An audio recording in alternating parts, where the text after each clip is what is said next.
Okay, so let's take a look at question 1 from the 2012 scholarship paper. Question 1 is all about structure and bonding and thermochemistry. And we'll take a look at the first part here. You're given 6 equations, A to F, and you're also given the corresponding enthalpy values for these particular reactions. And you're asked to account for the signs and relative magnitudes of the enthalpy changes in the reactions given below. So what I'm finding with these Part A questions on the scholarship exam papers, the Part A questions tend to be the easier part of the question, and they successively get more difficult as you go through them, but not necessarily the case all the time. And the questions also have a sort of a theme which runs through them, and all the information is interlinked. So something that you did in Part A is often needed in Part B at the end of the question. So for reaction A here, the first reaction, this is a solid going to a gas, so it's quite an easy concept to start off with. So Part A, you're going from a solid to a liquid and then to a gas. So the first thing here is to take them and you break them into atoms or ions. You want to break those bonds. So you're talking about your metallic arrangement of magnesium atoms or ions. And you want to break those bonds, which are quite strong, if you remember from level 2 structure and bonding. So that's the first input of energy. That's why it's a positive enthalpy for the reaction. And then the second thing then is you want to give those atoms which are now in the liquid state, you want to give them more energy, more kinetic energy is the key idea there, to form a vapor.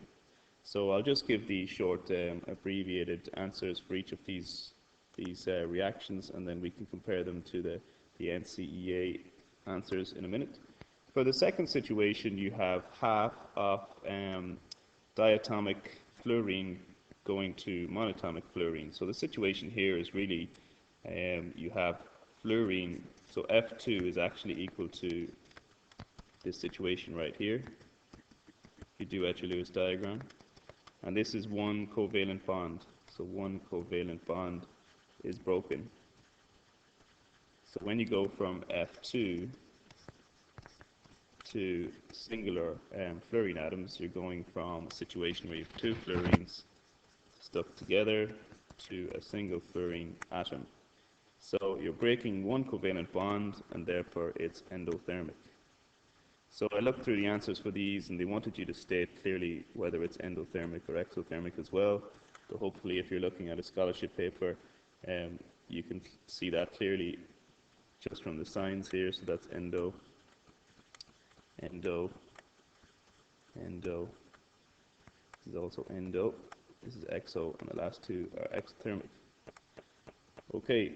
So we've accounted for the energy changes for the first 2. The third one here, C, you have gaseous magnesium, and it's forming its Mg plus ion, so its first possible ion plus an electron is lost.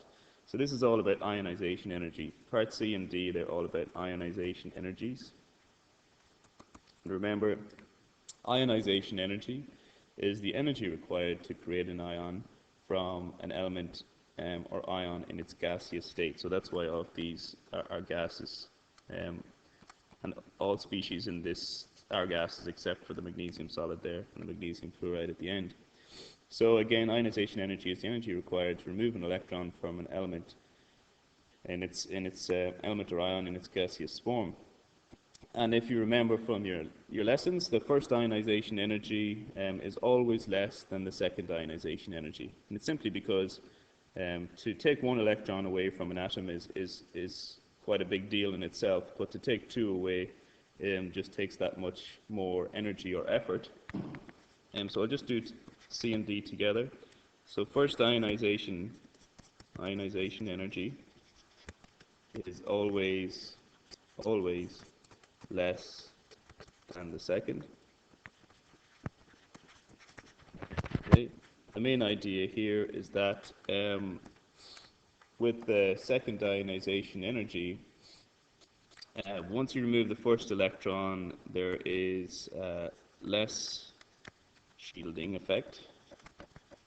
Less shielding effect as you remove electrons from the outer shell, and the effective nuclear charge, or Z effective, increases as each successive outer electron is removed.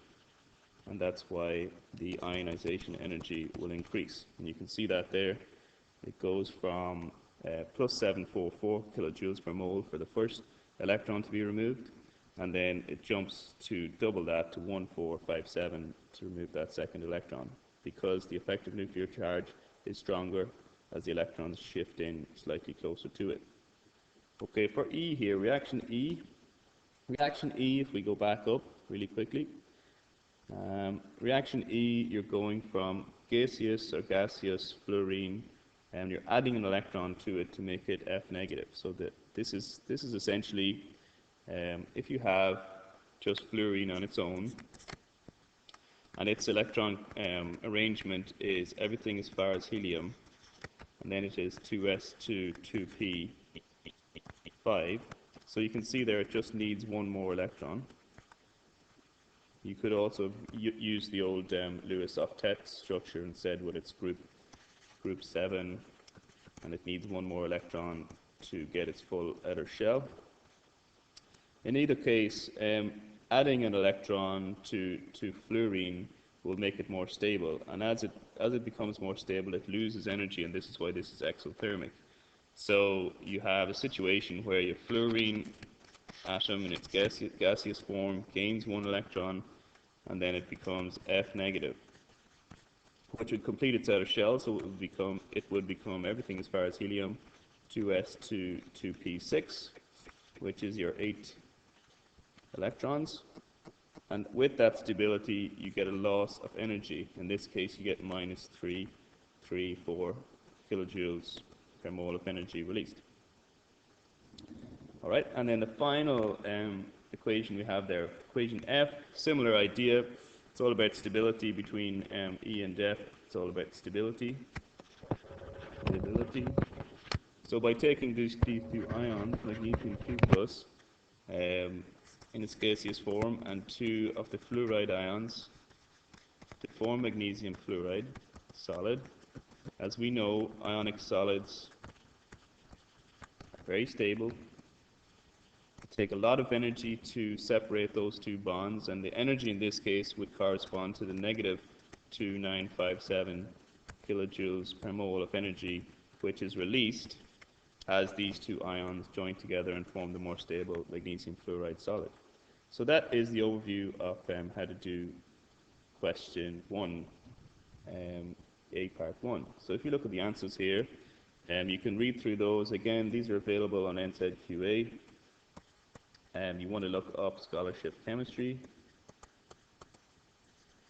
and just briefly go through these. So part A, atomization of magnesium is endothermic because energy is required to break the metal-metal bonds and provide the kinetic energy to make the sample gaseous. B, breaking the FF covalent bond requires energy, so it's endothermic. C, ionization of magnesium requires energy as the electron has to be pulled away from the nucleus of the atom, and separation of charge requires a large amount of energy.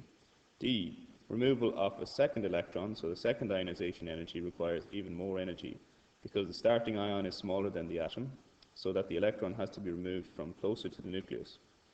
It was closer because the reduced number of electrons in the ion means that there is less electron-electron repulsion, so less shielding effect. E, addition of an electron to a fluorine atom is exothermic. The additional electron can be placed relatively close to the nucleus, and the attraction is stronger than the repulsion from the other electrons. F, formation of an ionic solid from gaseous phase ions is extremely exothermic as it involves bringing ions with opposite charges together. Okay, so slightly different takes sometimes on the questions. That's why I'm giving you both here, so you can choose whichever one you want to go with. Now let's go back to the question paper. So the question continues, and all of these concepts are related. This one is really nice, the second part. It's all about Hess's law. And let's take a look at the question. So it says here, explain why the thermodynamic equations given in 1, so all 6 equations can be used to determine the enthalpy of formation of magnesium fluoride So MgF2, and that was a solid. So explain how that can be done. So the gist of this is Hess's law, but we want to also talk about the concept of the enthalpy of formation of something. So in this case, enthalpy of formation, which is this symbolism here, so the enthalpy of formation, delta FH. The definition for that is, and I'll just write this down to remind you guys, energy required to form 1 mole of a substance from its constituent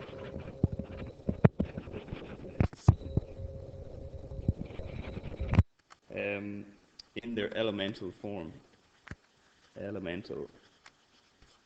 So how they exist at room temperature and pressure. And that's very important because this allows us to write the main equation that we're actually trying to form. So the main equation I like to call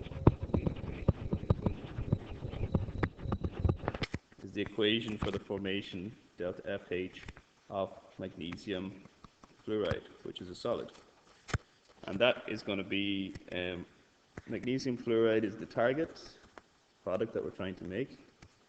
And we know that there are 2 elements which make up magnesium fluoride. I'm just going to use a different color now. So we want magnesium and we want fluorine. And magnesium exists at room temperature and pressure as a solid, so it's Mg solid, plus fluorine, which exists as a diatomic gas, so F2 gas. So it's a nice, easy main equation to write. Now this equation is our focal point. And now what we're going to do is we're going to try and form this main equation by using the other 6 that we had. So the 6 equations, I'm just going to rewrite them now so that they're on the page as I do this. So the first one, equation A, solid going to magnesium gas, and the enthalpy for formation of that was plus 147 kilojoules per mole. Equation B was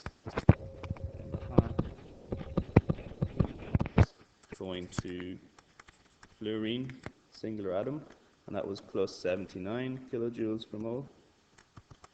Equation C was magnesium gas going to its ionic form plus an electron, and that was plus 744 kilojoules per mole. Equation D was magnesium positive, so it's ionized, its first ion, second ionization energy Mg2 plus an electron, more energy for that, 1457 kilojoules per mole. And then equation E was gas plus an electron going to Fi minus, and that was exothermic minus 334 kilojoules per mole. And then F was Mg2 plus gaseous plus 2F minus gaseous going to MgF2 solid, and that was minus 2957 kilojoules per mole. Okay, so that took a bit of time to write them down, but basically we want to add up those enthalpy values and these 2 equations so that we get this main equation of interest here. We want to work out what is the enthalpy of formation for magnesium fluoride. So, when I teach Hess's law, I like to say there are 3 things you need to consider every time you try to manipulate these equations to give your final main equation down here at the bottom. So you want your main equation to appear down here when you add all these 6 equations together. You need to consider whether you need to reverse any of the equations, multiply by a factor, or divide by a factor in order to get this final equation. So you need to consider that. And if we look down through the equation, I'll just use a different color here now so we can make these adjustments. And the first thing we want to do is we want to get rid of this half. We want to get rid of this half F2. So if we multiply that by 2, so everything is times by 2 here. And I'll rewrite these equations just one last time to show the changes. But you multiply that by 2, that gets rid of the half F2. And the other thing there we want to look at is that we have 2 electrons on the right-hand side and we only have 1 here. So if we times all of this by 2 as well, that will sort out the electrons. Everything else is fine and should work out to give us the final main equation. But again, I've had the benefit of doing this on paper, so you guys strongly recommended to have lots of paper to work through these questions. All right, so if we make those adjustments, we're going to have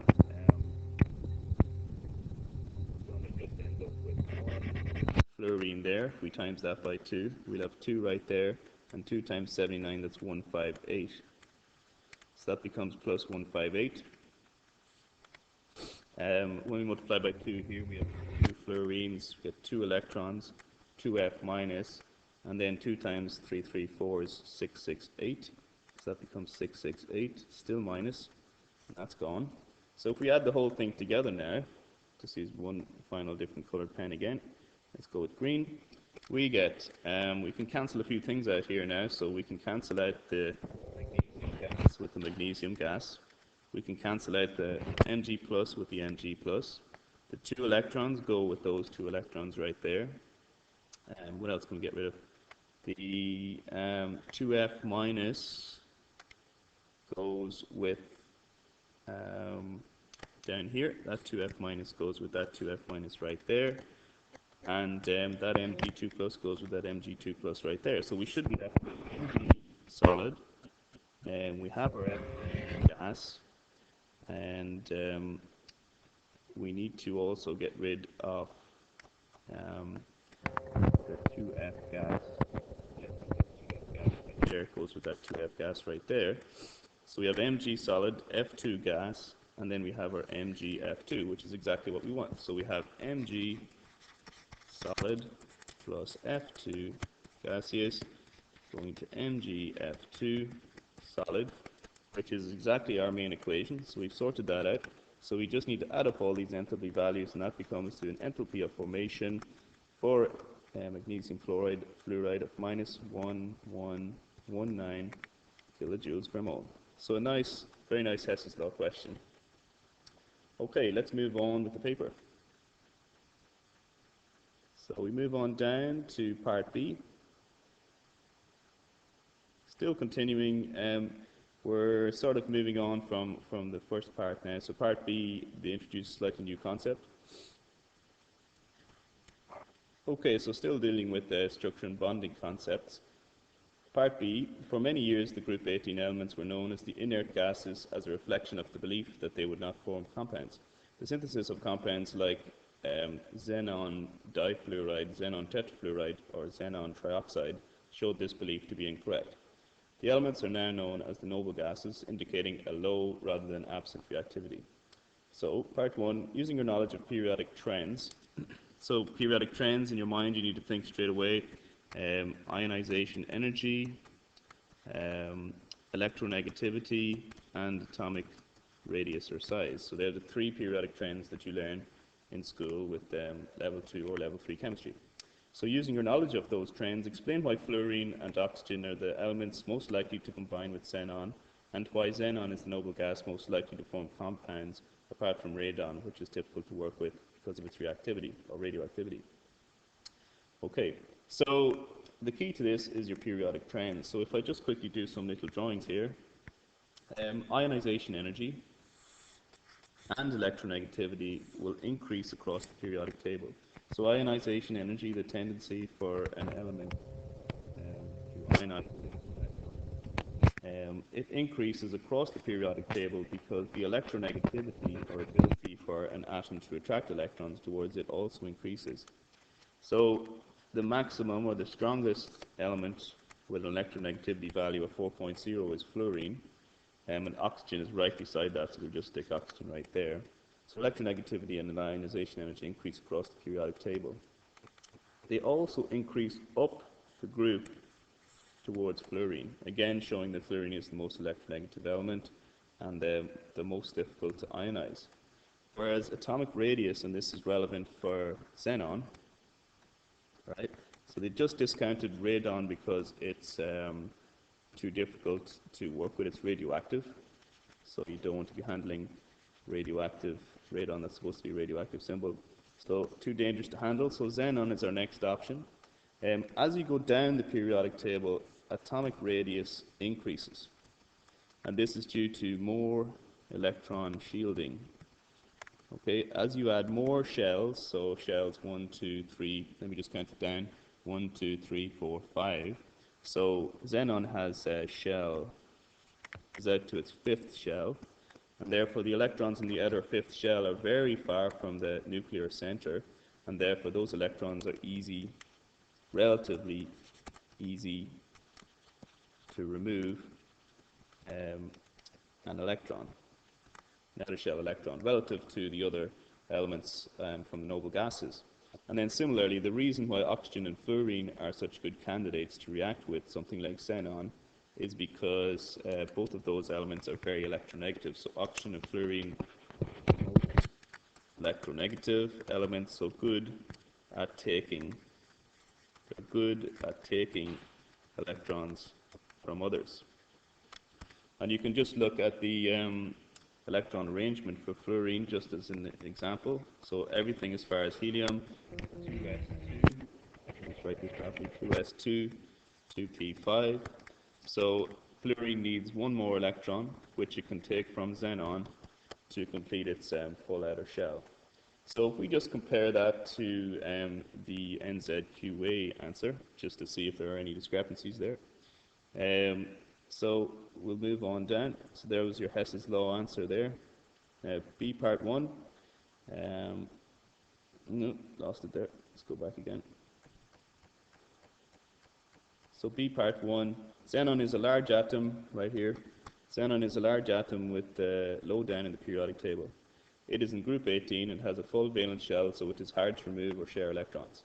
Xenon's outer electrons are more easily removed or shared than those of the elements higher in group 18 because they are much further from the nucleus. So this is the key point, distance from the nucleus. It's in shell number 5.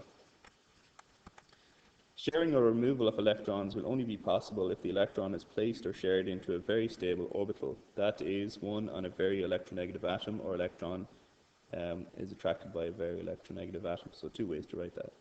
Hence, fluorine and oxygen are the elements that best achieve this to form compounds. Let's just see what else they have here. Alternatively, any electron added to xenon would have to be added to a high energy orbital in the next shell, which would be shell 6. But the small amount of energy gained from doing so would not be sufficient to remove an electron from another atom. Okay, so I like this answer right here. It covers everything you would have learned in class, and that's sufficient to get the marks for B part 1. So let's move on to B part 2, and they're still referring to xenon. Okay, so B part 2. Okay, so B part 2, predict the shapes and approximate bond angles of xenon trioxide, and then this compound here between xenon, oxygen, and 3 fluorines, which I won't attempt to name. So I'm going to just split my page in half here, see if I can do that. I'm going to try and answer them on 2 separate sides. So xenon trioxide, we'll do it right here. Now this is based on the Lewis structures and the octet rule, the idea that the outer shell of an atom only wants 8 electrons to make it stable. So we need to assign a number of electrons, first of all, that are available to draw this Lewis structure using the group numbers. So xenon is in group 8, so it has 8 electrons available. Then oxygen is in group number 6. So in total, we have here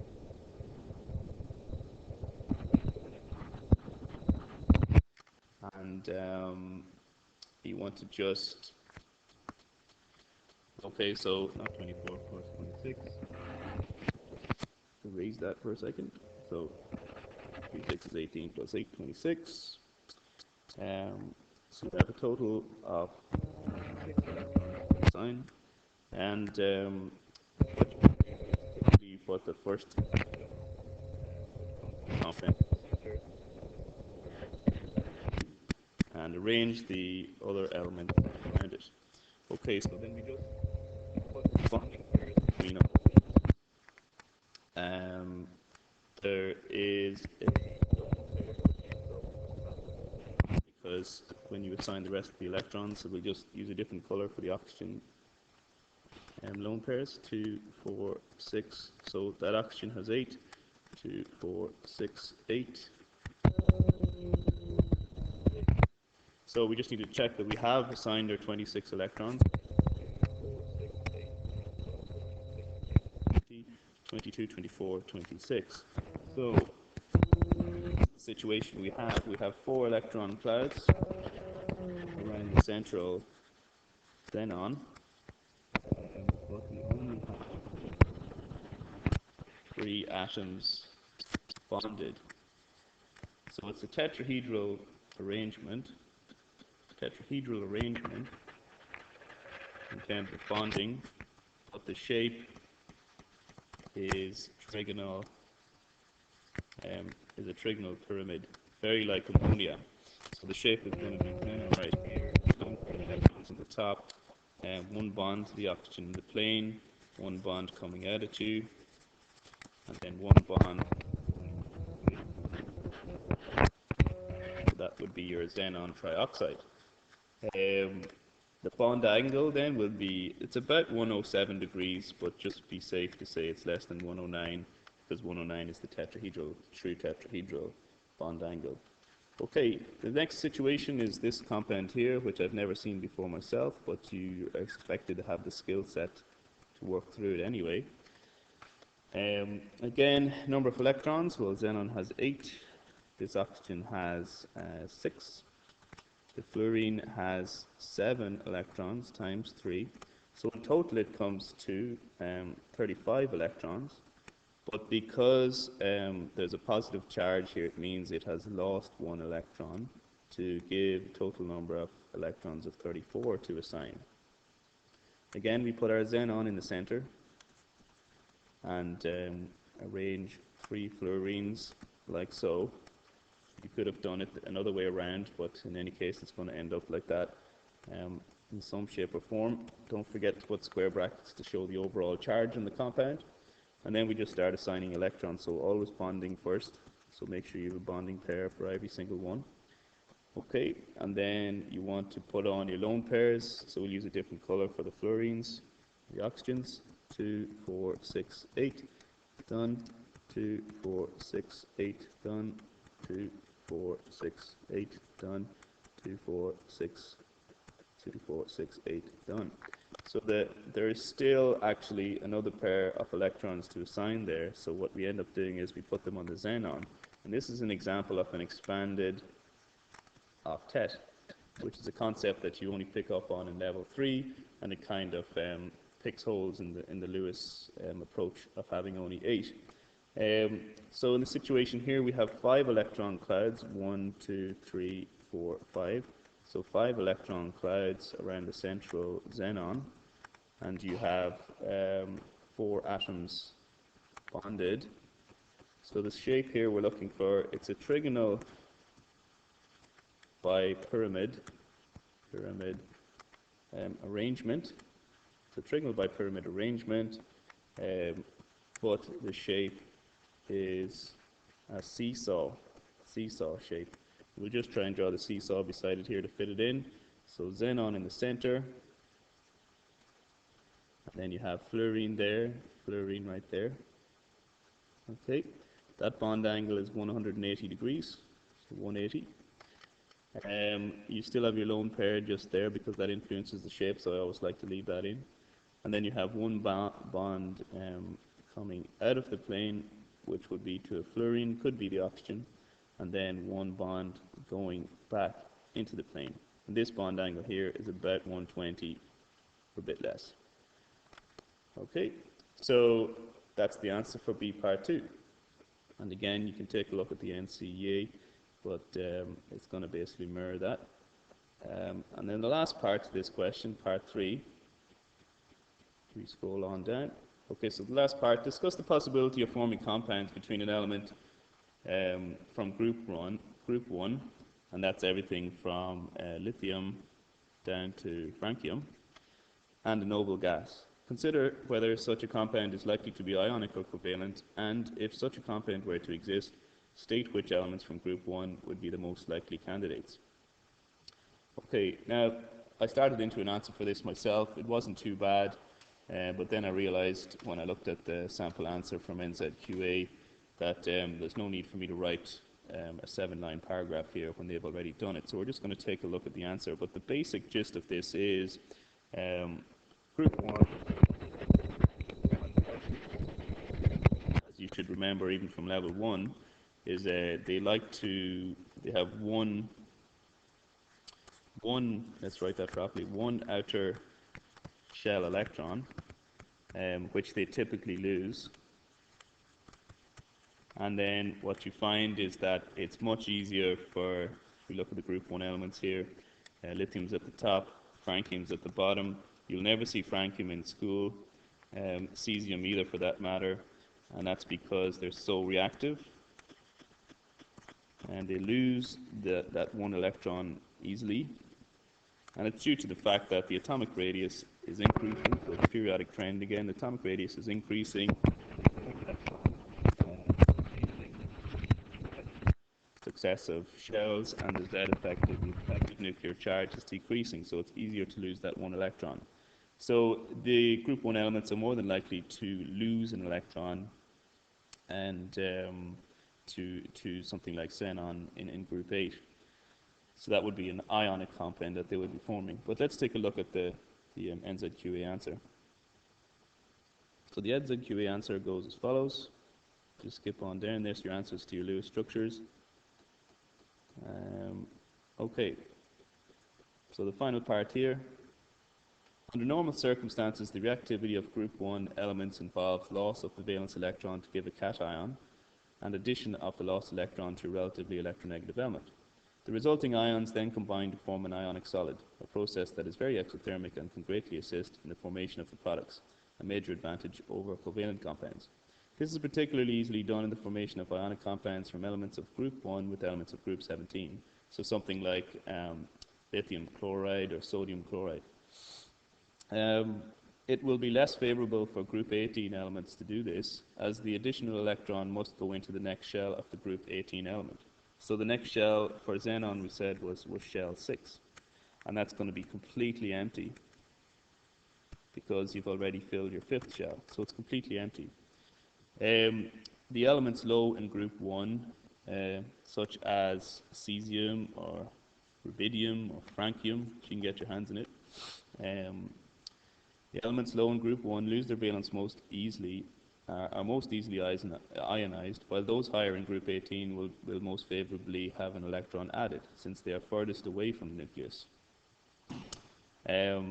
So there are very few covalent compounds of group 1 elements, as they have low electronegativities, and the requirement for covalent compounds is that the electronegativities of the bonded elements should be similar. So that's something that I didn't pick up on there, so I'll just highlight that for you. So there are very few covalent compounds of group 1 elements, as they have low electronegativities. That's fair enough. And the requirement for covalent compounds is that the electronegativities of the bonded elements should be rather similar. So for example, something like carbon dioxide. These two elements, carbon and oxygen, are quite close in the periodic table, so the electronegativities are quite similar.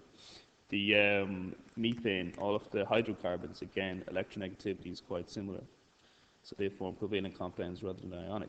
Therefore, just to finish, an ionic compound seems most likely. Okay. So that is everything for question 1 from the 2012 scholarship paper. Not a bad question. I think it's a bit more doable than some of the other questions, but again, you need to know your structure and bonding, content, all those trends. So it's a bit more rote learning.